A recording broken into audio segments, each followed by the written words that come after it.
listening to the Top Music Guitar Podcast, the show for guitar teachers to learn about the craft of teaching great guitar lessons that students love. If you're looking to start or expand your studio and make guitar teaching your full-time dream job, you've come to the right place. Each week, you'll get to hear from some of the top guitar teachers from around the globe and get their best tips and experiences so you too can build your own dream studio. I'm your host, Michael, and I've founded one of the top guitar schools in Australia, written a best-selling curriculum, and I mentor guitar teachers. I'm excited to share my expertise with you and the wisdom of all the experts we interview. Make sure to subscribe so you don't miss any future episodes. Let's get into it.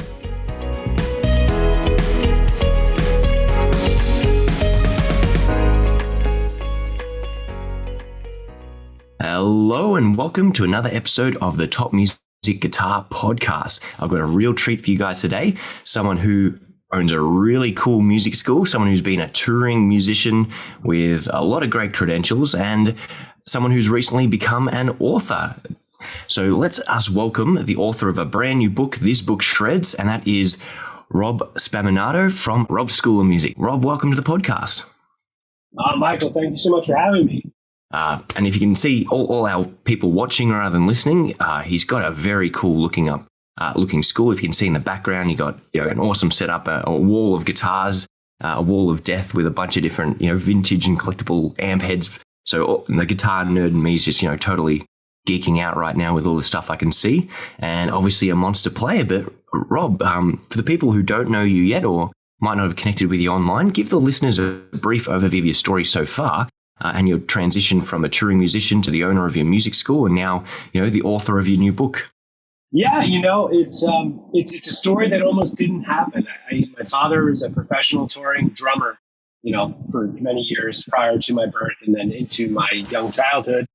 And I started playing guitar when I was 5 because I loved watching my dad's band practices.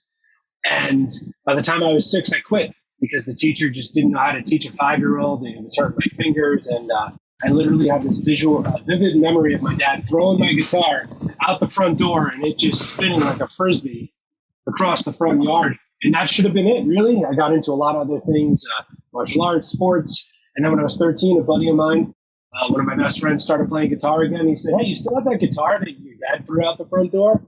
And from 13 onward, it bit me and it never let go. And it's literally my world. I went to college for music. I toured all over the United States, various bands.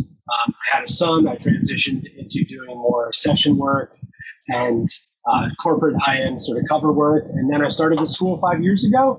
And now I have this awesome book that kind of tells that whole story and so much more. So the book's called This Book Shreds. It looks absolutely fantastic. So what motivated you to write the book?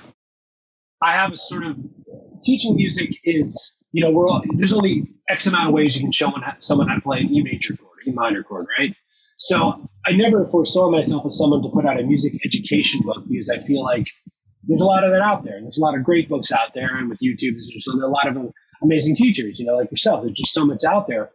But it was brought to my attention that I have very specific ways I inspire people. And I've done a bunch of interviews during the last 2 years on YouTube with various musicians, Steve Vai, Richard Fortas, Bruce Kulick, just some of my heroes, Peter Strauss. And people kept coming back to me and saying, "Wow, this question you asked, this is really cool. This response you gave was really cool." So it kind of dawned on me, maybe it would be cool to take that philosophy of how music can become part of your life and some of the knowledge I've gotten from these amazing other musicians, plus my story, and put it into this book. So it's probably 25% my story, funny stories from the road, things like that. 25% education in a very digestible, topical sort of way. And then 50% like self-help. Like, music can give you confidence. It can give you structure in your life. It's just really the coolest thing. Yeah, and that's what has got me the most interested about this is you hit the nail right on the head in saying, there's so many resources out there. The last thing we need to do is go and write another, guitar method book or another fretboard memorization book or things like that, because there was already a ton of great resources out there and plenty of bad resources out there as well. But with lockdown, it just seems like everyone in their spare time decided to release a resource. So did you sort of identify that there's certain parts of the musical education process that is just completely out of date or out of alignment with, modern educational methods and how people should be taught? Absolutely. And I'm sure as a guitar instructor, you see this too, is if you grab, some of those Mel Bay books or, we could go on and on listing them, it's the same songs, the same diagrams, the same philosophies that were from, the 60s and the 50s and in the 70s. And I think now with, technology and the internet, we've always been, myself personally and within the school, a very tech forward sort of business and individual. So using everything out there that we have access to, I think it's a really cool way to sort of move education forward in a positive way. And then, for me, I saw gaps in the way people are taught how to practice and how you have to do certain things. And I think music is full of so many very strong suggestions with very few absolutes. And I think a lot of teachers, tell people you have to do it this way or else. And I just don't think that works. We're different. We're all different. So being able to find the why you want to learn is such a valuable way to get to how we're going to make it happen. Most definitely. And yeah, it's one of those things. Like I said, there's no absolutes. And I always liken it back to the, if you've ever seen that first Pirates of the Caribbean movie when she's like, oh, you're not following the pirate's code. And he's like, they're more like guidelines anyway. So, there's just so many different ways you can go in music education. And the fact that you're a great example yourself of someone who just didn't gel at the age of 5 or 6 with it and could have given up for life. But a little bit later on, you found the spark once again and took a different approach. And that made all the difference in the world. And I just hate to think how many Jimi Hendrixes and Eddie Van Halens and Mozarts and Beethovens that the world's missed out on because their teacher didn't capture their imagination or they didn't inspire them using the right tools at that point in time when they came into lessons. And the rare 1% go out and find another teacher. But for the vast 99% of people, they just go, yep, guitar isn't for me or music's not for me. And they give it up and miss out on a lifelong of, hobby or just something that can be so fulfilling and so rewarding in so many areas of life. It's a real shame. Completely. And one of the things I didn't foresee when this book came out was, my goal was to really hit those people who had a bad experience, those people who said, oh, it's too late, or, my piano instructor was, scales and this and posture and all these things, and the violin instructor sticking them in the door frame so their elbow doesn't come out. I see the reviews on Amazon of just people that have reached out to me, privately and publicly. They're getting the point that it isn't too late and there isn't one way to do it. And for the love of all that is special and magical, don't let that negative experience 10, 15, 20, 30 years ago in your youth affect what it could become in your life going forward. Yeah, most definitely. And for all of our listeners here, I think most of our audience are going to be guitar teachers, but this is a great resource that you need to, have on your own shelf, read through it, relate to these experiences and learn what you can be doing better to be putting students off music or failing to capture their attention or sometimes being so rigid and set in your ways that you are actually putting people off. And that was like a pivotal moment in probably, my development as a guitar teacher. Maybe 2-3 years back is just realizing that, hey, I was being way too strict with people.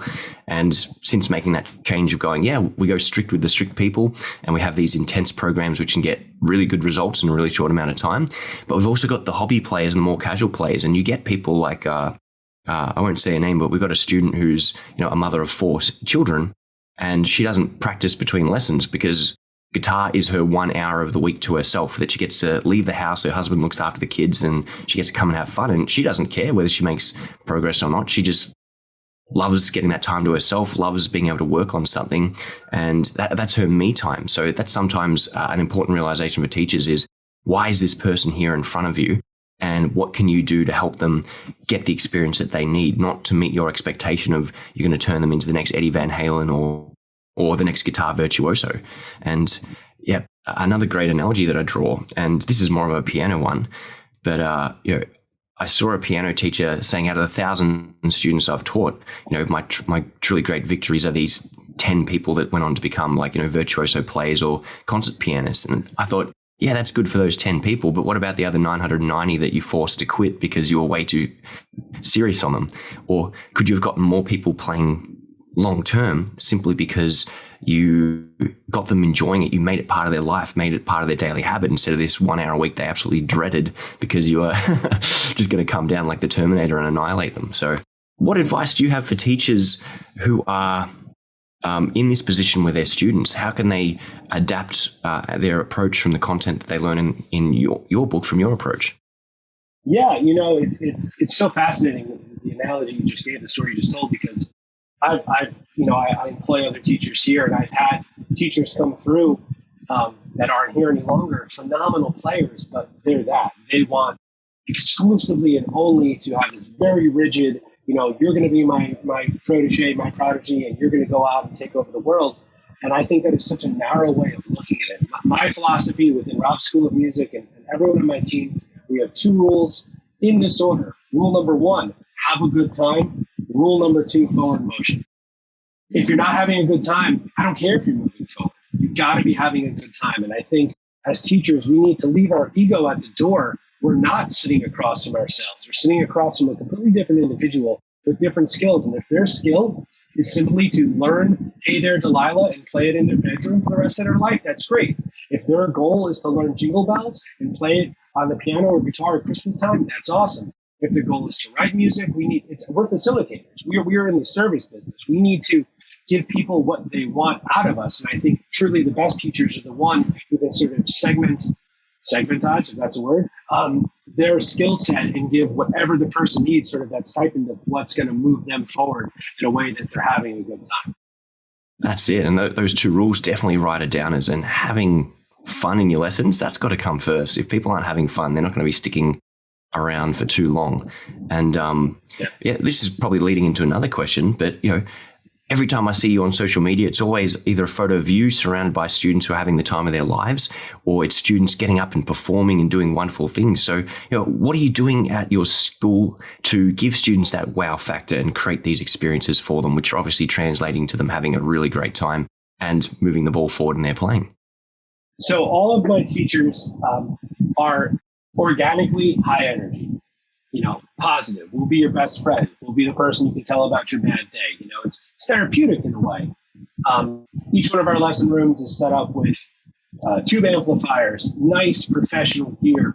We have 60 plus guitars in the building that anyone can touch or play. We have a whole library of guitar pedals that people can grab and touch and use. Our drum room has 2 full acoustic kits that people can jam out with. Our stage is set up at any point in time. Anyone can jump up and play. Our goal is truly for people to use this as a way to become the best version of themselves. If that means they need to blow off some steam or write a song about their crush or write a song about their boss being a jerk, whatever that is, it's really just important to me that everyone who walks through our doors has the best chance to have the best time possible. And I think these little things give them that opportunity. Fantastic. I think we might have to get a school tour off you at some point and pop that video up on the Top Music Forum there. But if any of you guys are listening, jump on the YouTube when we put the video out and just look at this picture. In fact, I'm going to take a screenshot of this right now and we'll post this up with the notes. But just looking at the space behind Rob right now, it's an amazingly inspiring space. It's not a background. It's real. Yeah. It's all real. So people are walking in, I take it, and they just see this amazing looking place pretty much straight away. Is that correct? So we're on the corner of a main street in our town here in a town called Suffolk, New York. We're about 35 minutes outside New York City, suburb. All windows with branding on the windows, but you can see inside. And in the main space, we used to have a lobby, a waiting room. But when the pandemic happened, no one was coming inside. So it was the biggest space in the building, but it was just sitting there. So last fall, we converted it into a stage. So it's a stage in the front, electronic drum set, nice Yamaha piano, a bunch of Line 6 Pod Go units, and it's all noiseless. So there can be a band up there jamming, but it's all in headphones, so no one hears it but them. So that's the first thing you see when you come inside. We have lights and everything, so at night I turn on the lights. It feels like you're walking into a nightclub, really. And then when you get into all the lesson rooms, they all kind of look like this. They have, stacks of gear and maybe not so much in others, but there's multiple guitars and amps and things. It just feels like music. It's a hang spot. We have students who would come here and, say their lessons at 4, they get here at 3, and they're here until 8 o'clock at night, just socializing with the other musicians, maybe jamming a bit, maybe watching, we just have concerts on the TV. So it's just an environment for younger musicians to be able to find their home, their place, their space, their people. That's it. That's absolutely amazing stuff. And I just got to see this. And I reckon everyone else listening here is going to be pretty excited about the fact you got a stage in essentially a walk-in area. And it, again, important that it's a hangout spot. And often musicians don't know where to go and find other musicians, or you get these people who are, adult learners. And once they're out of school, they've got nowhere to go and connect with people. So in a space like you've got, a cool place to hang out where they can meet other musicians, talk about their, vibe that's not Facebook or a potentially hostile environment in an online forum, or I'm thinking specifically about Ultimate Guitar forums and places like this where people just, go for each other's throats all the time. But you're obviously creating a really awesome, safe, nurturing space people can come together and connect over a shared love of guitar playing. Absolutely. And it's not just kids. I refer to all of them as kids, like people that are old enough to be my parents. They're all my kids in a weird way. But on that stage, we'll have on Monday nights, we have kids performing up there, third graders through sixth graders. So like those are 8-year-olds, some of them up there. And then Tuesdays, Wednesdays, we have teenagers, and then Thursdays and Fridays, we have adult bands. Because just like you said, sometimes once you get past that college age, it's hard to find other musicians. So we're always linking people up and saying, hey, come and sit in with one of the bands, see if you like it. If the space is bigger, we do even more with it. Right? I would love to have a monthly open mic where people can come and just share their ideas and just really build that community. That was something that we really prided ourselves on pre-pandemic, and I'm so excited to see it coming back in a totally new kind. Definitely. And I think just the marketing potential of being a place where musicians can hang out, not just those who come and study with you, but for people to bring their friends from, who might be learning with another teacher or have taken lessons in the past and aren't currently taking them, just having that opportunity for them to come to your music school, know who you are, drop in for a lesson a bit more casually than maybe, when they need it. Just being on people's radars, is a really strong strategy for promotion and, getting building your student base as well. Yeah, completely. And like we just little things like I'm not sure what other schools are doing, but I found like the band programs are really cool for us. Each one of the lesson rooms has an iMac with a Scarlett interface, so we can do quick recordings of whatever's happening within the lesson. If someone's jamming or an idea is happening, sort of organically, it's not like today we're going to record, but there's the ability to do that. So again, tech forward, just trying to use everything we can to make people feel like whatever happens here, they can take it home with them. They can take it back next time. They can share it with other people and really just get the word out there. And like you said, we have our violin teacher. He works with people in other schools. We've had those students come in and be on our virtual recordings and things like that. So it's collaborative. It's, obviously it's business. We're all in this because it's business, but music is the coolest business you can have because we're all in the same thing. We're on the other side of the planet. We're in a different, I think it's Friday here. It's Saturday where you are. Like we're on different days, dude, and we're talking about music. 100%. Now, I want to ask a question. Again, I can hear how excited you are about your book, about your music school, about all the amazing things you're doing. And you mentioned that your teachers are all high energy. So how do you go about keeping your energy high and your enthusiasm high, and either finding high energy people or turning normal people into these excited high energy musicians? I have a very fancy espresso machine in the school. That's true, but it took time to find the right team. We're in year 5 of this, and really only in the last year and a half have I really dialed it down to the right type of people. It's passion. I think it is. It's passion about paying it forward. Like I said earlier, I've had some guys come in here who can shred circles around me, sweep picking and tapping and all these things that, they're awesome, but they couldn't teach someone how to play, Sweet Home Alabama.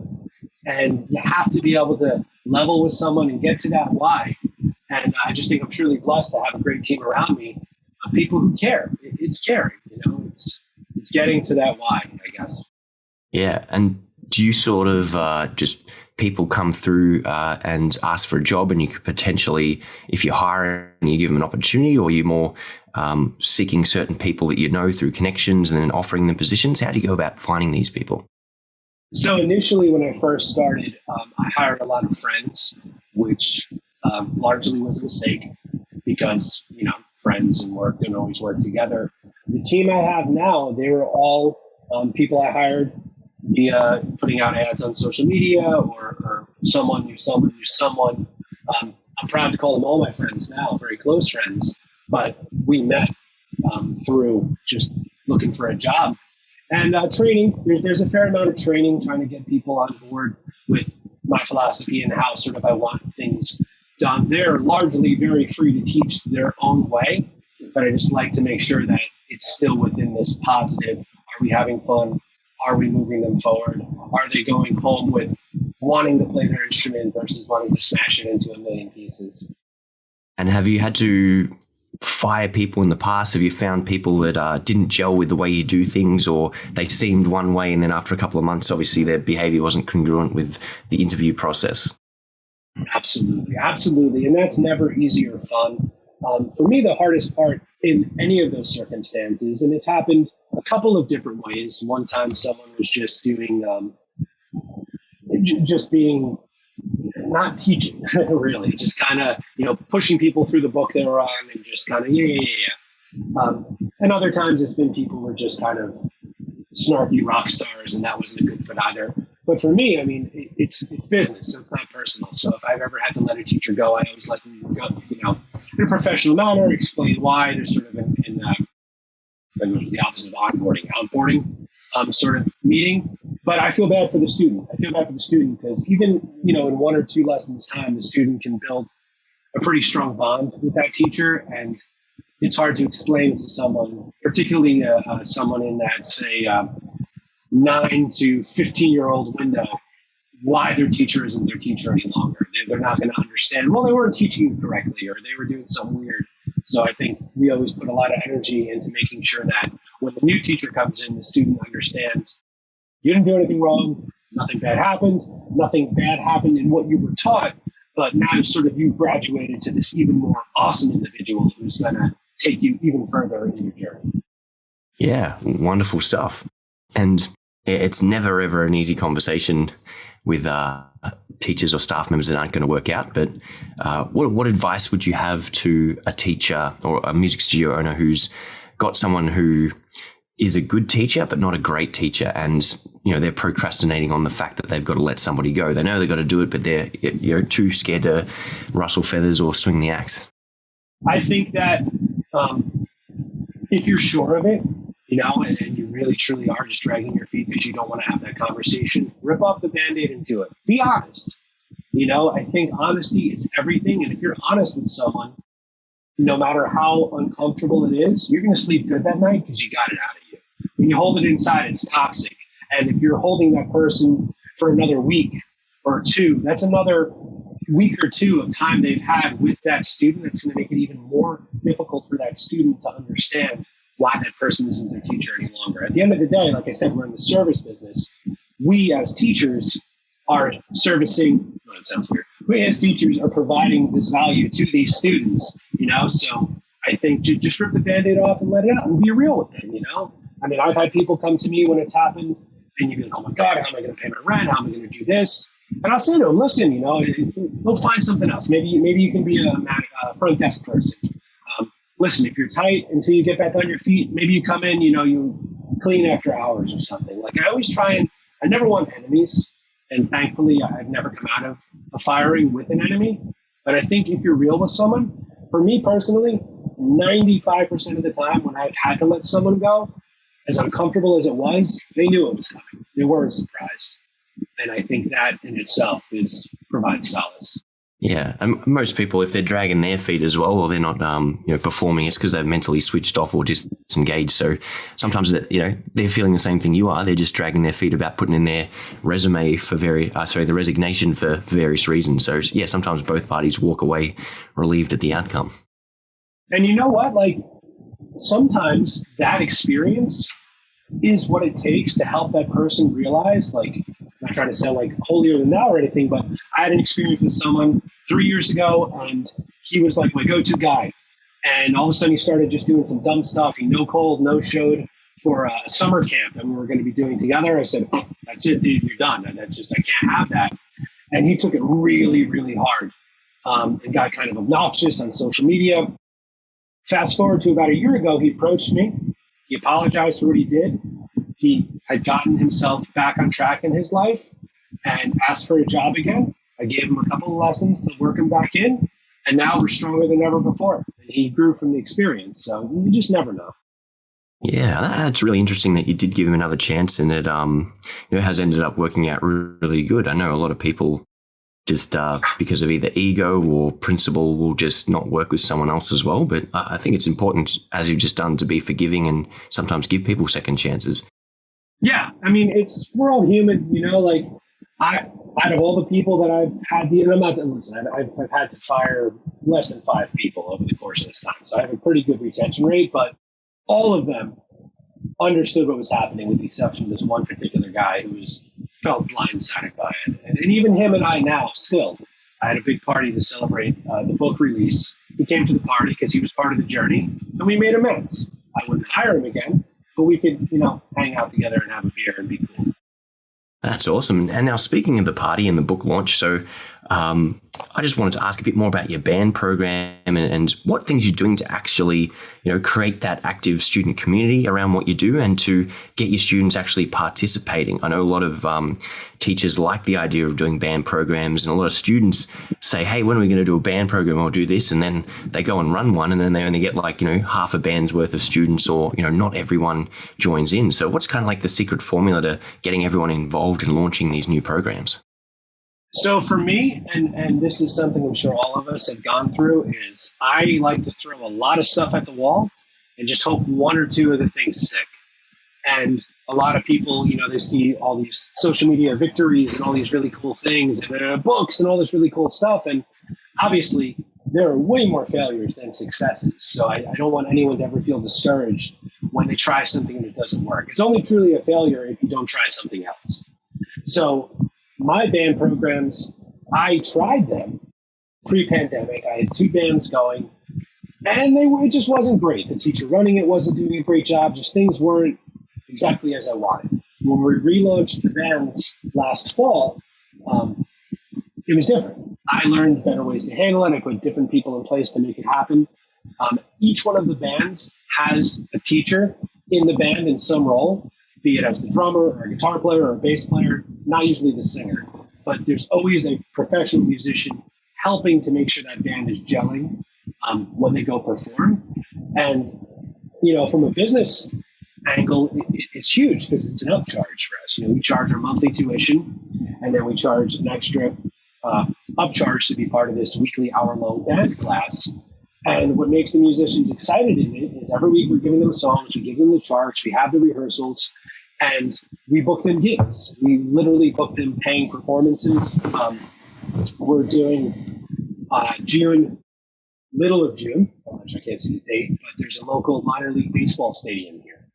And we have a 2-hour block of time at Rob School of Music Day to allow all of our band programs to perform as people are entering the ballpark, which is like real bands do that, like gigging bands do that. So an opportunity like that, which comes from my gig, those are my contacts from when I used to do gigs.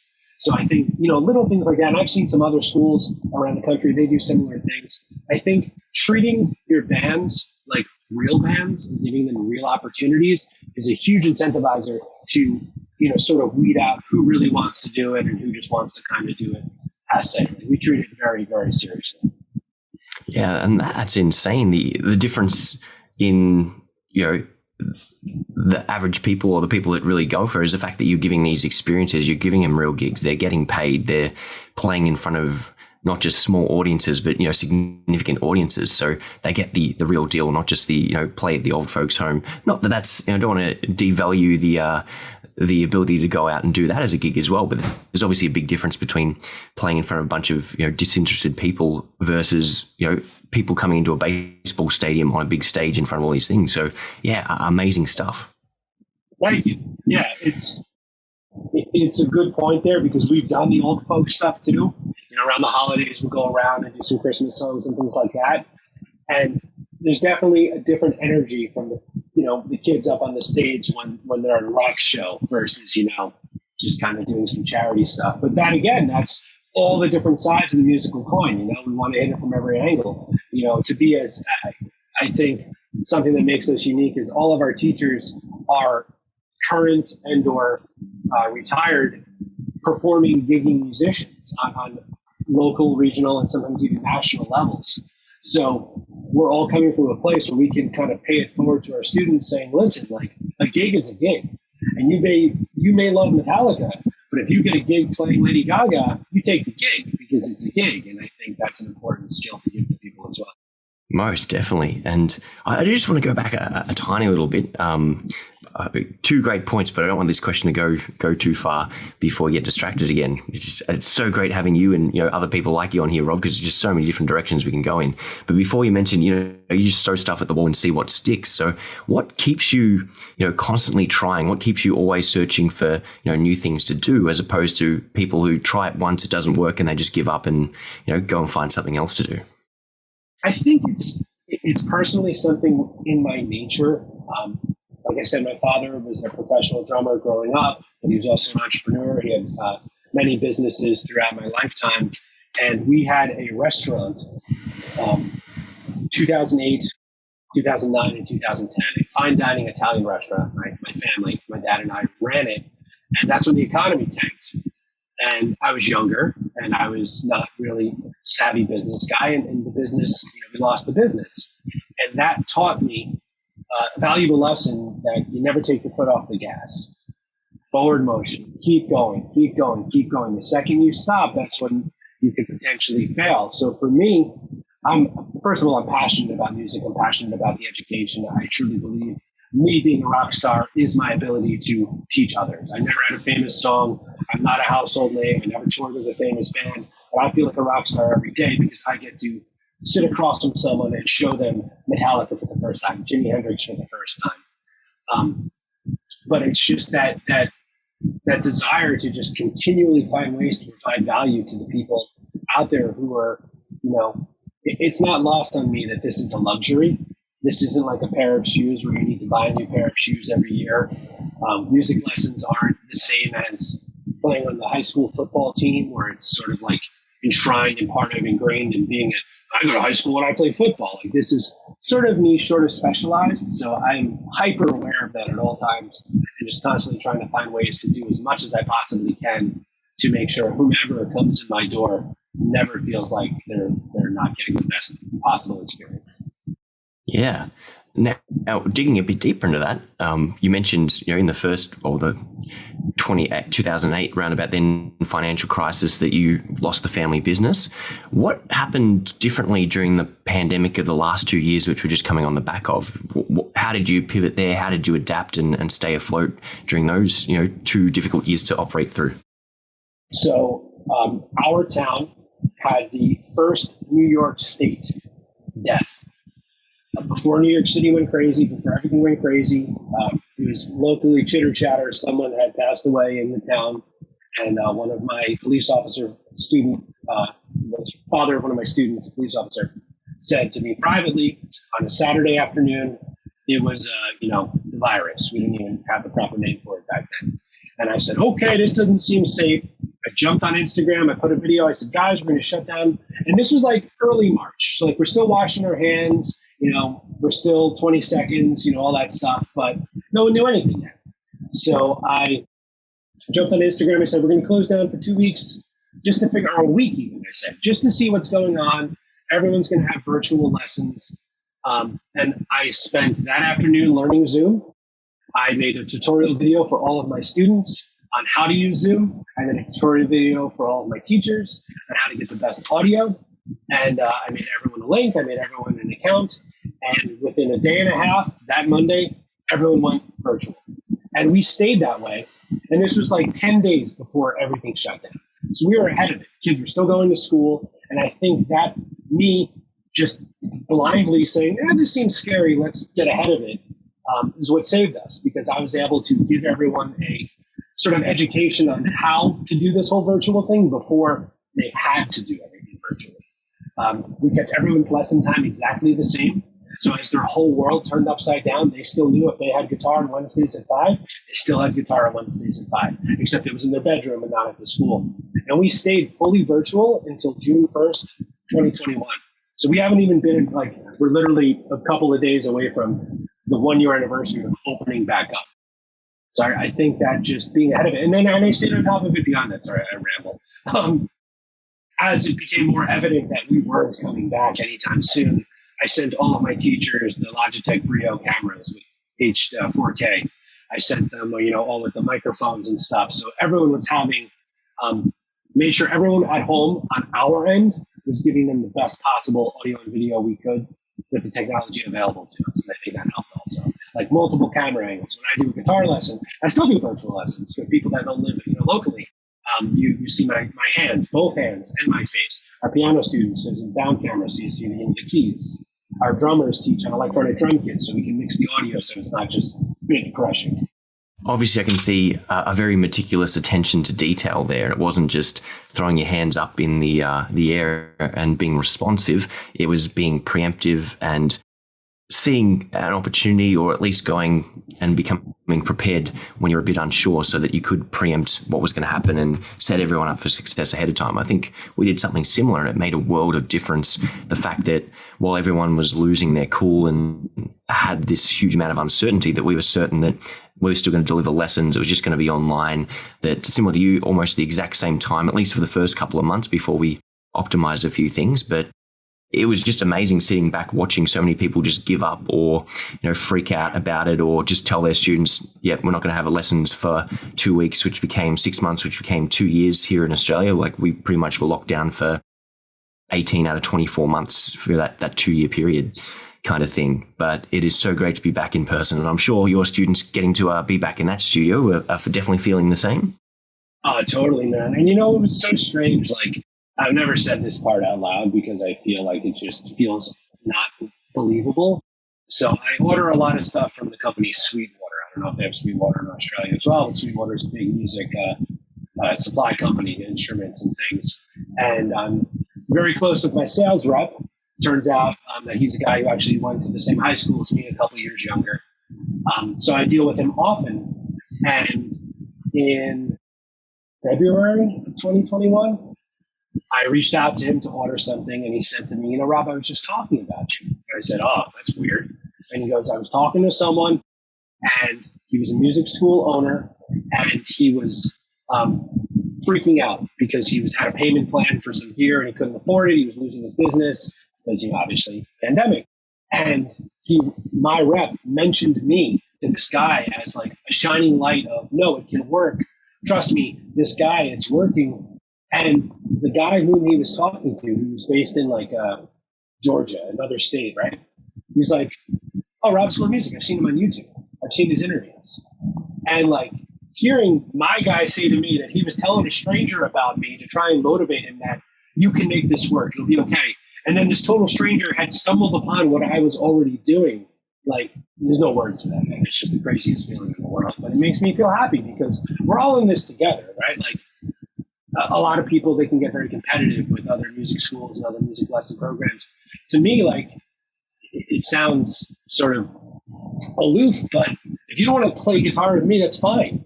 Play it with someone else. Like, we just play guitar, like, it doesn't matter really. There's enough to go around, but let's just keep that ball moving forward. 100%. And this is maybe a good point for the listeners, and something I've definitely gone through is, that whole every other guitar teacher in existence is a competitor, and I've got to keep everything I do closely guarded. And part of the reason why I come on board with Top Music was because I would just see, there's other guitar teachers out there who are so giving with what they do, and they can share their information, have a really big impact. And to know, again, that there's, going back to how we started this conversation, there's so many guitar teachers out there and music teachers in general who are teaching guitar and music the same way it was in the 1600s.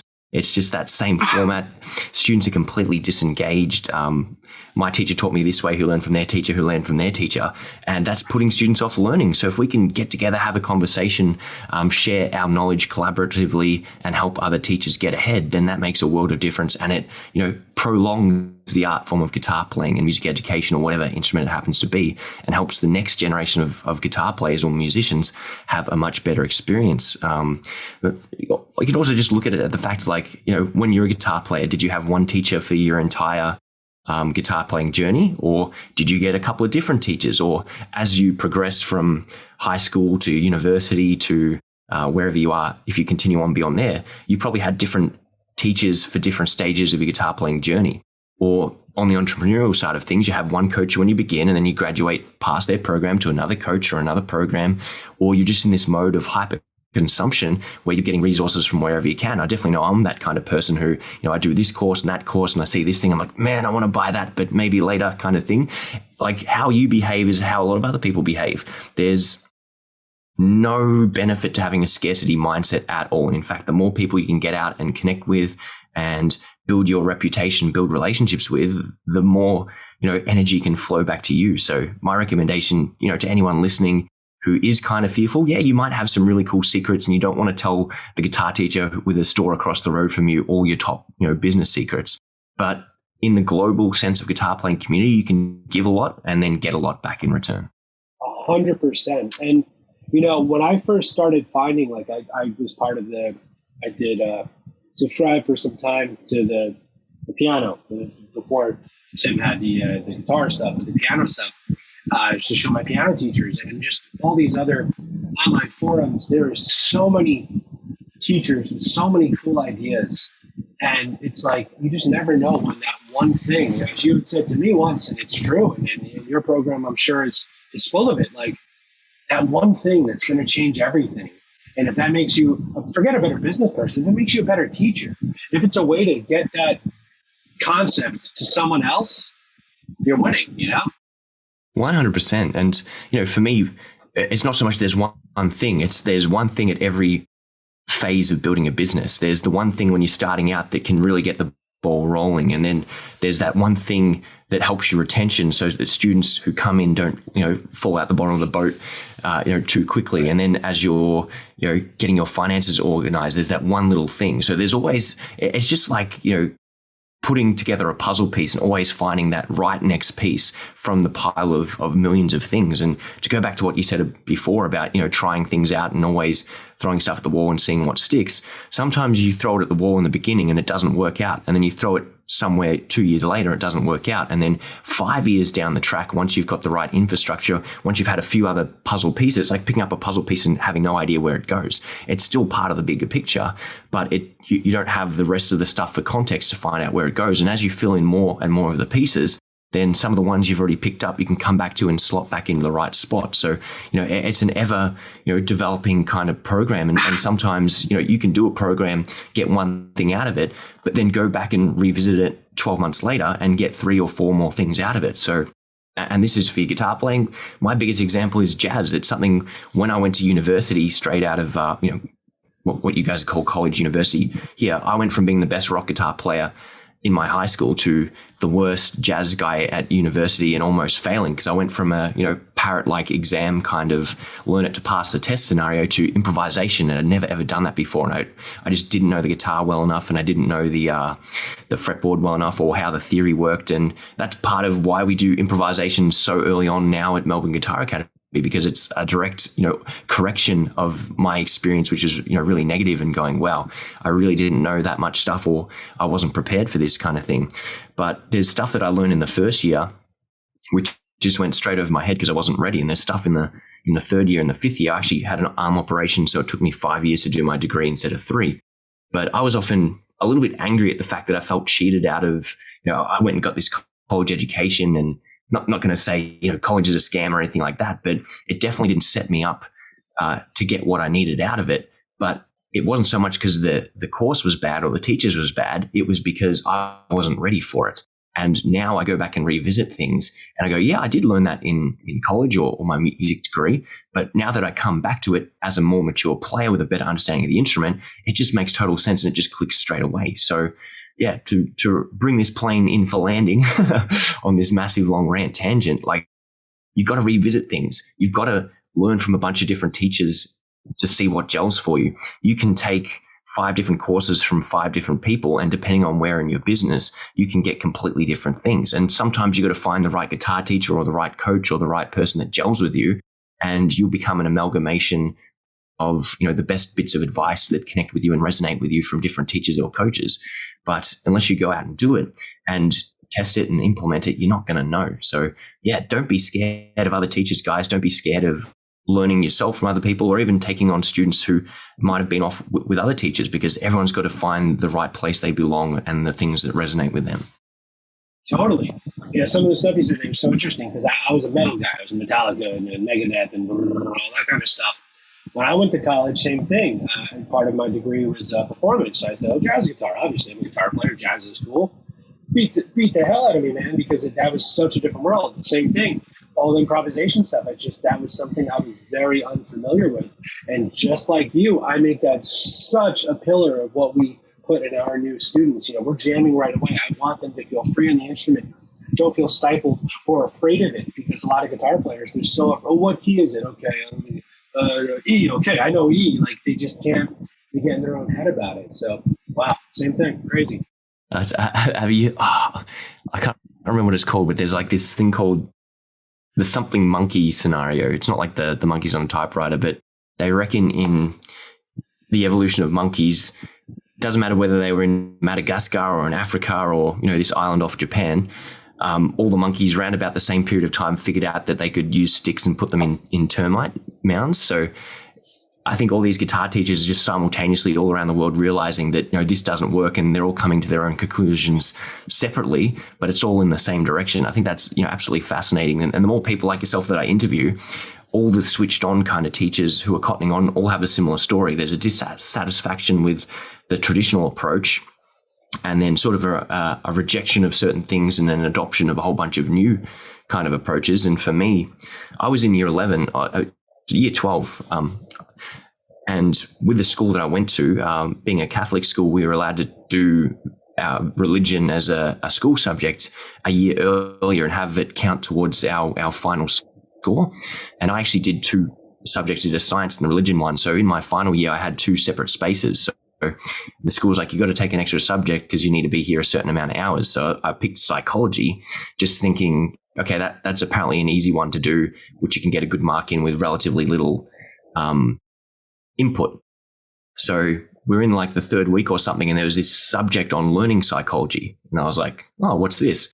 And I was reading about all these learning hacks and how to optimize the brain. I'm like, this is amazing. Like, why am I finding this out in the 3rd week of the final year of my schooling? If we had have learned this in year 7, how much better would the education system be? How much more would people pass tests, like remember things better? How much more fun would they have? And it was just like, mnemonic devices and little tricks you can do to, memorize 100 names in a row and stuff like that. And I was just like, wow, like this is crazy. So I ended up like, instead of just reading the excerpt we had to, the 3 pages for the course, I read the whole chapter, and I was like, started using it in my own guitar playing. And I was like, oh, now instead of taking like, let's say I had to learn like a guitar solo, instead of it taking me 3 weeks to memorize, I just realized that, hang on, this big long run is just a 6-note repeating pattern over and over. And it went from taking 3 weeks to learn a scale run to like 2 minutes to learn it, because I could see how the pattern was applied. And that just like allowed me to condense time. So I started using that in my own playing. And then I started, for the handful of friends and students that I had at that point, because I was just teaching a couple of mates at high school, started using it with them. And I was like, whoa, this actually works. And that just changed the whole trajectory of everything that I did. And all of a sudden I become interested in learning psychology, and, read the whole chapter, tried it out, and got a bit distracted during uni. But then I come back to it when I started teaching more full on. And that's what became, my difference in my local area. How I got all these gun students was I wasn't the best guitar player, and I wasn't the best, guitar. I didn't have the experience to be the best guitar teacher, but I focused on learning psychology, and I focused on teaching the students how to learn effectively. And by giving them those habits, that's what translated them to being high performers and getting really great progress in a short period. And that comes back to when I had the arm operation. I couldn't actually play guitar for more than 5 minutes in the first week. I'd play 5 minutes in the morning, 5 minutes in around about lunchtime, and 5 minutes before bed. I could play. And I tell you, after not playing guitar for 6 weeks because I had surgery, and before that not being able to play for about 18 months, having the ability to play guitar taken away from me gave me the perspective that I definitely wanted to do this, and gave me a new appreciation for the fact that, I couldn't play 18 months ago, and now I'm getting to, essentially my hand would shake. You probably can't see it on the video, but if I was thinking about playing, my whole hand would just shake like I had Parkinson's. I had to retrain how to, use my fingers and everything. And part of that was using these learning psychology hacks, using sports science hacks to make the most of the 5 minutes that I could play. And then the next week it was 10 minutes. The next week it was 15 minutes 3 times a day, and then 20 minutes 3 times a day. So over the course of about 6 months, I had to build my hand from not being able to tie my own shoelaces or brush my teeth with it in the first week to end up, after about 6 months, I was a better guitar player than I was 18 months prior to the injury and all the surgery, because I had such a focused, dedicated, nuanced approach to practice. And the fact that if I didn't have a guitar, I would just sit there reading music theory books or visualize practice and do all these amazing things, which, again, even though I wasn't picking up the guitar, I was still getting better just because of the mental side of the practice. So that's something that I put into my own students and showed them how to do these little things. And you just go on our YouTube, we've got 7-year-olds playing Eruption, and we had Jeff, who's 12 years old, just play Tornado of Souls by Megadeth, including the guitar solo. And people go, how do you do it? It's like, how do I do it? I teach them how to learn, and I make learning fun so they're engaged with learning. And once you inspire people, when, inspiration meets the right, path and approach, we just give them a big 7-lane highway and a really fast car to jump into, and they just take off. And all we got to do is keep them on the track. I love that, dude. Teach people how to learn. That's the secret sauce. That's great. Awesome. Now, I am aware of time, and I don't want to hog all of it by doing all the talking there, but did you have any other secret sources that you do in your business? It's really, I was told once before that this is not a sustainable model, and I disagree, but I truly try and teach every person differently. It really isn't a cookie cutter sort of scenario. So I could have two people who are very similar in age, taste, irrelevant.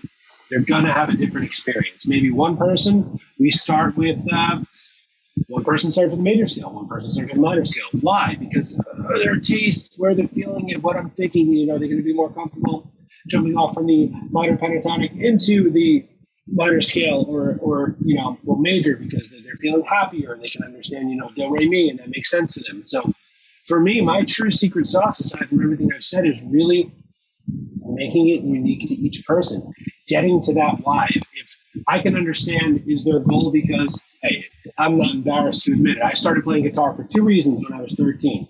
Metallica was awesome, and I wanted girls to like me. And it's in the book. I mean, it's silly, in hindsight, but those were my motivators. So my teacher told me lots of cool stories of him being in bands and cool things like that. And he gave me the skills to be able to play the music I wanted to play. And he used Enter Sandman to teach me how to palm mute and how to read tabs. So for me, it's, okay, what are you into? What do you like?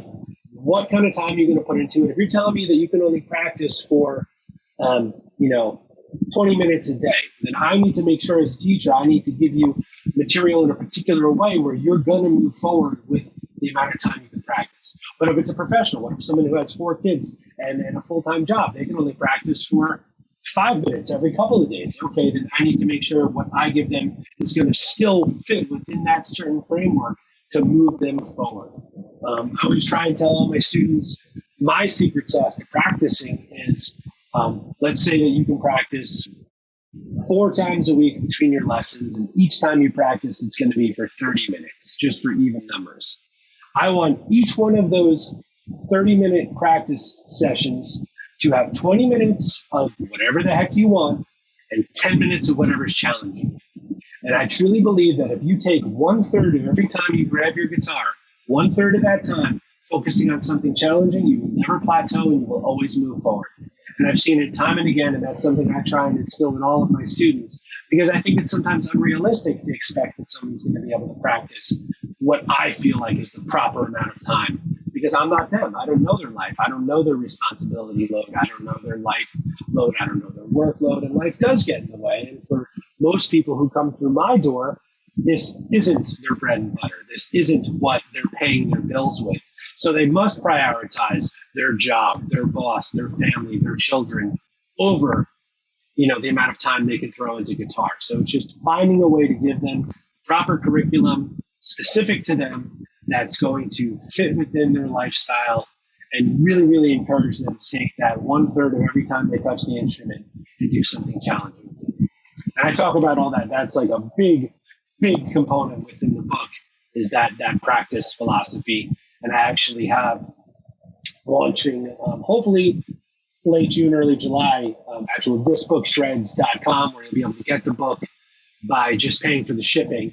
You get the book for free, and there'll be all of these other packages, one of which is a practice calendar and guided practices with me, pre-recorded. So a 10-minute practice session, a 20-minute, a 30-minute, all the way up to an hour, and sort of me working you through a time lapse, so you're not sitting there, but working you through, okay, if you have this much time, here's how I would structure it. You have this much time, this is how I would structure it, just to get the most valuable, the value in that time. Time is our only, precious commodity. It's really because we're not getting any more of it, right? So it's how we can pinch and squeeze every ounce of usability out of each minute. I think there's just absolute tremendous value in everything you just touched on in the last 2 or 3 minutes there. And everyone should pay attention again. Sorry. Yeah. No, that was all great stuff. But yeah, guys, check out the book. What was that link again? Thisbookshreds.com. Yeah. So currently it's available on Amazon. You can buy the book on Amazon, the Kindle version and the physical copy. The audiobook should be launching on Audible and all the other audio sites within the month of June. And then at the end of the June, early July, we're going to have This Book Shreds, the name of the book, thisbookshreds.com. And it's going to be you get the book basically for free, just pay for shipping, which in itself will be cheaper than Amazon. So that's kind of, don't tell anyone yet. But all the added value sections, that's really where I think it's going to get people going. Yeah, fantastic. And going back to that secret sauce, again, the biggest mistake teachers make, I think, is not realizing how low a priority guitar often is for our students. For us, it was always like in the top 3. I don't know about you, but for me, it was like guitar was priority number 1, lived and breathed guitar, got up, played it in the morning. At school, it's like, man, I can't wait till school's over so I can get home and start practicing, all those kind of things. So that was always priority number 1. There's sometimes priority number 2, depending on what else was going on. But for our students, like, you'd be lucky if it's in the top 5. Maybe 1 in 100 students who does want to be professional will come to you, will put it in their top 5. But everyone else, family comes first, jobs comes first. Every other crisis that's going on in their life. And sometimes you can, if you inspire them the right way, or you motivate them the wrong way, or you get them at the point where they're 8 and then they get them to age 13 and all of a sudden girls and guitar and music becomes part of their life, then it can shoot up from priority number 8 to priority number 1, 2, 3 kind of thing. But you need a framework that allows them, as you said, to be personalized to them, to avoid that cookie cutter approach. And I always say, give them what they need in the context of what they want. Yes, it's important for them to learn their scales or the chords or this type of theory, but if you teach it in the same boring old dry way that they get it in, like, a high school class catered to 30 kids, most of which are going to be piano players, then they're going to disengage. But if you show them how Metallica uses this scale, or Eddie Van Halen uses this technique, or it doesn't matter who they're into, like it could be a jazz player you've never heard of who they found on YouTube kind of thing. If you can connect what they're interested in and then use that to guide what you're going to select them and how you give it to them, it makes the absolute world of difference. So guys, definitely have your framework set up and say, these are all the things we need to teach you, but then think about, how do I connect it to what this person wants to do and why they're here? And if you can get that right, it'll go from priority 10 to priority 8 to priority 5, and eventually for a small percentage of your students, priority 1, 2, 3, and they're the guys that stay with you for 5-10 years and become lifelong guitar players. As an author, and this is probably my second last question before we wrap it up because I'm aware of time, what are some books that inspired you, and are there any recommendations you'd have other guitar teachers or music teachers check out? It's interesting because I read a lot. I read a lot of business books. I love Gary Vaynerchuk stuff. I love Russell Brunson stuff. I think he's fantastic. I like Tim Ferriss in terms of just his tenacious take on life kind of thing. But there's just so many great books out there. I just got this one, which I didn't even read yet, but this came on a strong recommendation, Superfan by Pat Flynn. To me, when I'm reading, what's the other one I just got? One of my teachers bought it for me, Guitar. Oh man, Guitar Sensei Guitar or something like that. I can't remember the name. But for me, it's read everything you can. There's so much information out there. Business books, self-help books, music biographies to learn. I love music biographies. Just get everything you can within your world.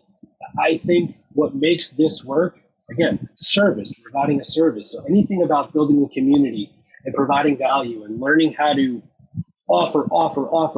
Gary Vaynerchuk has this book, Jab, Jab, Jab, Right Hook, and it's about giving, and then finally you give your ask at the end. But if you're not providing enough value, what makes a $200 a month program different from a $100 a month program?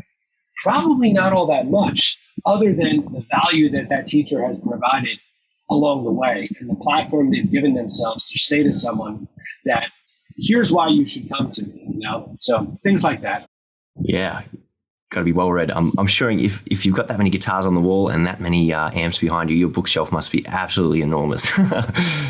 It's absurd. I literally, I have 2 giant bookshelves at home, and I have 2 here at the school, and then they're just spilling out of every corner of my office here as well. I'm constantly.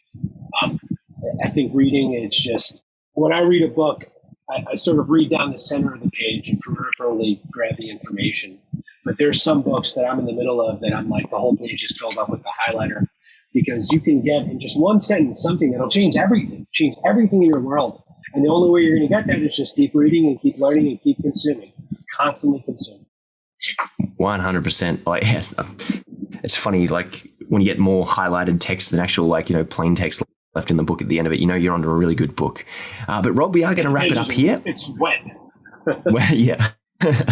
When it's dripping with ink. Where can everyone follow you on social media, on YouTube? We've of course got thisbookshreds.com, which will hopefully be live by the time this comes out or close to.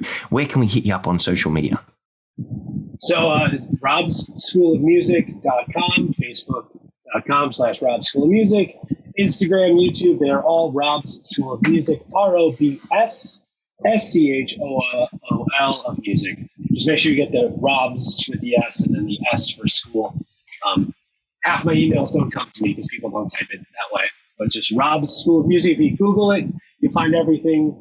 I'm the only Rob's School of Music out there on Google, so that's awesome. And jump on the YouTube because we have tons of video interviews that are done, like I mentioned earlier, with all those musicians. I think teachers will get a ton of value out of watching those interviews because somehow in my conversations with these complete strangers, we get very comfortable together and we talk in such an organic way. And there's nothing cooler than Steve Vai, telling you the way to do it, or Anita Strauss telling you the way to do it, stuff like that. So I think check out the YouTube channel.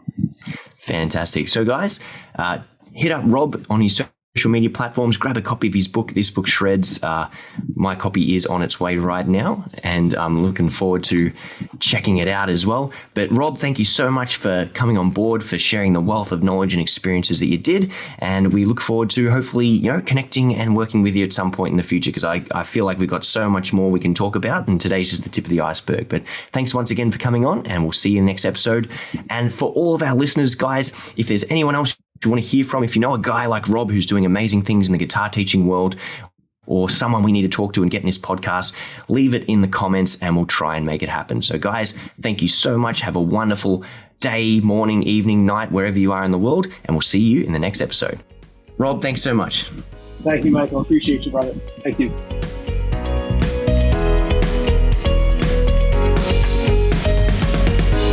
If you enjoy this show and want to hear more of our work, be sure to subscribe to this podcast. For links and resources mentioned in this episode, including a free ebook on how to find more guitar students, visit us at www.topmusic.co/guitar or check out the show notes. And lastly, thanks again for listening, and we'll see you in the next episode.